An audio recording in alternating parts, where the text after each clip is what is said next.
నమస్కారం. ఎలా ఉన్నారు? ఈరోజు మీతో ఒక అద్భుతమైన విషయాన్ని పంచుకోబోతున్నాను. మీరు మీ జీవితంలో నిజమైన రాజులా జీవించాలంటే ముందుగా మీ మనస్సును ఎలా పాలించాలో తెలుసుకోవాలి. అవును, సరిగ్గానే విన్నారు. మన మనస్సు ఒక అద్భుతమైన రాజ్యం. దాన్ని మనం ఎలా తీర్చిదిద్దుకుంటే మన జీవితం కూడా అలాగే ఉంటుంది. చాలామందికి తెలియని విషయం ఏంటంటే మన ఆలోచనలే మన మెదడును మారుస్తాయి. దీన్నే సైంటిఫిక్ భాషలో న్యూరోప్లాస్టిసిటీ అంటారు. అంటే మనం పదే పదే ఒకే విషయం గురించి ఆలోచిస్తే ఆ ఆలోచనకు సంబంధించిన న్యూరానల్ పాత్వేస్ అనేవి బలపడతాయి.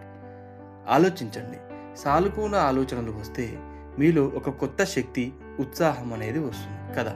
ఎందుకంటే ఆ ఆలోచనలు డోపమైన్, సెరటోనిన్, ఎండార్ఫిన్లు లాంటి మంచి రసాయనాలను విడుదల చేస్తాయి. మరి నెగిటివ్ ఆలోచనలు వస్తే అవే అనవసరమైన భయాలు, ఒత్తిడిని తీసుకొస్తాయి. మరి మన మనస్సును ఎలా నియంత్రించాలి? మీ మనసుకి మీరు కింగ్లా మారడానికి ఒక 5 సైంటిఫిక్ ఫార్ములాస్ ఉన్నాయి. అవి ఏంటో చూద్దామా? మొదటి సూత్రం, మీ ఆయుధాలను లెక్కించండి. నిద్ర లేవగానే మీ దగ్గర ఏ ఆయుధాలు ఉన్నాయో లెక్కించండి. మీ దగ్గర ఏముంది? మీ ఆరోగ్యంగా ఉన్నారా? మంచి స్నేహితులను, కుటుంబ సభ్యులను కలిగి ఉన్నారా? లేక మీకు ఏవైనా మంచి నైపుణ్యాలు ఉన్నాయా? మీ సంకల్ప శక్తి ఎంత బలంగా ఉంది? వీటిని మీ ఆయుధాలుగా భావించండి. మనసులో నేను ఈరోజు ఆరోగ్యంగా ఉన్నాను, ఈరోజు నేను చాలా నేర్చుకోగలను, నాకు మద్దతుగా నా వాళ్ళందరూ ఉన్నారు అని చెప్పుకోండి. మీ దగ్గర ఉన్న వాటిని మీరు గుర్తించినప్పుడే మీలో ఒక కొత్త ఆత్మవిశ్వాసం అనేది వస్తుంది. రెండవ సూత్రం, వర్తమానంపై దృష్టి పెట్టండి. భూతం అంటే గతం గతించిపోయింది, భవిష్యత్తు ఇంకా రాలేదు.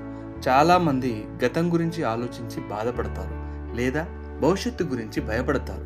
దీనివల్ల ప్రస్తుతాన్ని కోల్పోతున్నారు. అందుకే ప్రతిరోజు కొద్దిసేపు ధ్యానం చేయండి. ధ్యానం అంటే కళ్ళు మూసుకొని కూర్చోవడం మాత్రమే కాదు, మీరు చేసే పనిపై పూర్తి శ్రద్ధ పెట్టడం. మీరు భోజనం చేస్తున్నప్పుడు ఆ రుచిని ఆస్వాదించండి. నడుస్తున్నప్పుడు మీ అడుగుల శబ్దాన్ని వినండి. ఇలా చేయడం వల్ల మీ మనస్సు ప్రశాంతంగా ఉంటుంది. వర్తమానాన్ని మీరు నియంత్రించినప్పుడే అది మీకు అనుకూలంగా మారుతుంది. మూడవ సూత్రం, రాజశాసనాలను జారీ చేయండి. రాజు ఎలా అయితే ఆదేశాలు జారీ చేస్తాడో అలాగే మీరు మీ మనస్సుకు ఆదేశాలు ఇవ్వండి. ప్రతిరోజు సానుకూల స్వీయ నిర్ధారణలు అంటే పాజిటివ్ అఫర్మేషన్స్ చెప్పుకోండి. నేను శక్తివంతుడను, నాకు అన్నీ సాధ్యమే, ప్రతి అడ్డంకి నా ఎదుగుదలకు ఒక అవకాశమే అని గట్టిగా చెప్పండి.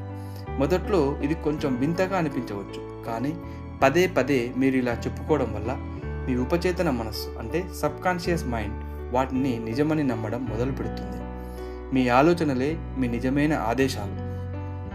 నాలుగవ సూత్రం, మీ అంతర్గత శత్రువును గుర్తించండి. ఈ శత్రువు బయట ఎక్కడో ఉండడు, మీ లోపలే ఉంటాడు. అంటే మీలో కలిగే ప్రతికూల ఆలోచనలు, భయాలు, సందేహాలు.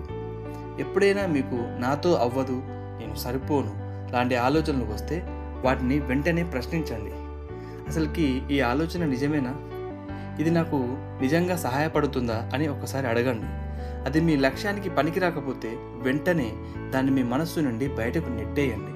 మీ మనస్సులోని చెడు ఆలోచనలను తరిమివేయడం ద్వారానే మీరు మీ రాజ్యాన్ని కాపాడుకోగలరు. ఇక ఐదవది చాలా ముఖ్యమైనది, మీ శరీరాన్ని ఉక్కులా మలచండి. మీ శరీరాన్ని ఉక్కులా మార్చుకోవడం అనేది చాలా ముఖ్యం. మీ మనస్సు ఎంత పవర్ఫుల్ అయినా సరే మీ శరీరం సహకరించకపోతే అది నిరుపయోగం. అందుకే ప్రతిరోజు కనీసం 20 నిమిషాలైనా సరే వ్యాయామం చేయండి. నడవడం, పరిగెత్తడం, యోగా ఏదైనా సరే వ్యాయామం చేయడం వల్ల ఎండార్ఫిన్లు విడుదలవుతాయి. ఇవి మీకు ఆనందాన్ని, శక్తిని ఇస్తాయి. ఒళ్ళు అలసిపోయినా సరే మనస్సు చాలా ప్రశాంతంగా, చురుకుగా ఉంటుంది. ఆరోగ్యకరమైన శరీరంలోనే ఆరోగ్యకరమైన మనస్సు ఉంటుంది. చూశారు కదా ఫ్రెండ్స్, మీ మనస్సే మీ రాజ్యం. ఆ రాజ్యంలో మీరు శత్రువులైనటువంటి భయం, సందేహం, సోమరితనం లాంటి వాటిని పెంచుకుంటారా? లేదా సంకల్పం, విశ్వాసం మరియు కృషి లాంటి మిత్రులను పెంచుకుంటారా? ఇది పూర్తిగా మీ చేతుల్లోనే ఉంది. ఈ 5 సూత్రాలను మీ జీవితంలో అలవాటు చేసుకోండి. మీలో ఒక అద్భుతమైన మార్పును మీరు ఖచ్చితంగా గమనిస్తారు. ఇక మీ మనసుకి మీరే ఒక కింగ్ లాగా మీ జీవితాన్ని మీరే పాలిస్తారు. ఈ వీడియో మీకు నచ్చినట్టయితే ఒక లైక్ చేయండి. వెంటనే మీ ఫ్రెండ్స్ అండ్ ఫ్యామిలీ మెంబర్స్తో షేర్ చేసుకోండి. ఇలాంటి మరిన్ని మోటివేషనల్ వీడియోస్ కోసం వెంటనే మన సహస్రాతార్ ఛానల్ని సబ్స్క్రైబ్ చేసుకోండి. మరో మంచి వీడియోతో మళ్ళీ కలుద్దాం. జై హింద్.